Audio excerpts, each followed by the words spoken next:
So this morning, my former employer, great guy Adam Schefter, breaks the story. Oh, Peyton Manning had bad foot. That explains yesterday. That a bad foot thing. Yeah.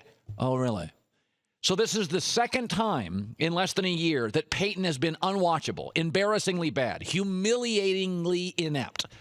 And what do you know the next morning? Oh, there's a big story broken out there that he had some physical problems. And come on now. Before yesterday's game, he had 14 picks in his last 6 games. Ryan Mallett's the only NFL quarterback with a lower passer rating than Peyton Manning right now. He shot. It's over. 9 TDs and 13 picks. And that's in the good weather. The bad weather now is coming upon us.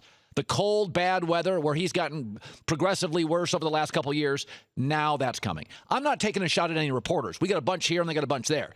But I'm telling you, this is what politicians do. They leak the story or they give the story to the network that their base watches. If you're a conservative, you leak it to Fox News so your base can see it.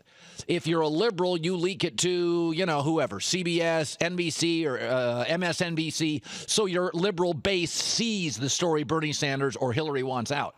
Listen, Peyton Manning's awful. He gets pulled. He gets humiliated. He's getting destroyed this morning on Sports Talk Radio.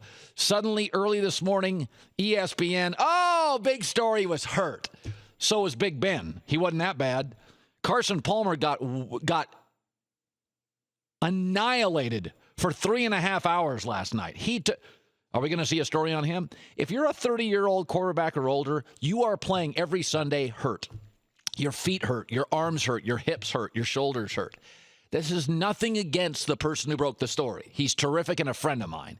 But I know the politics of Peyton. I know he's image conscious. He was awful yesterday, and frankly, he's a shot fighter. They're the only team in the league that's 7-2 with no chance to win the Super Bowl. You can't win a Super Bowl with a quarterback at that point who's falling apart physically. He couldn't make random throws. You could go find a tape of the best high school quarterback in the country that throws with more velocity. Like Peyton's done. It's over, right? Now, I'm not saying he doesn't have a bad foot, but man, do I. And it's almost like he has it in his contract. If I stink, everybody will fall on the sword for me, because Gary Kubiak came out right after the game knowing how bad it was, and it was already like, well, let me check the boxes, the excuse boxes for Peyton Manning. Here's the coach after the game immediately yesterday. This is on me. I probably should have made a decision not to play him in the game. And the reason I needed to make that probably a tough decision there. Came out of practice Friday, Saturday, as y'all know, his ribs were bothering him a little bit.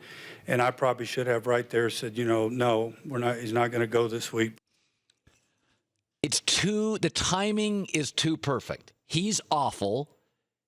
The last 2 times against Indianapolis and here, we're all watching, and he can't play the game.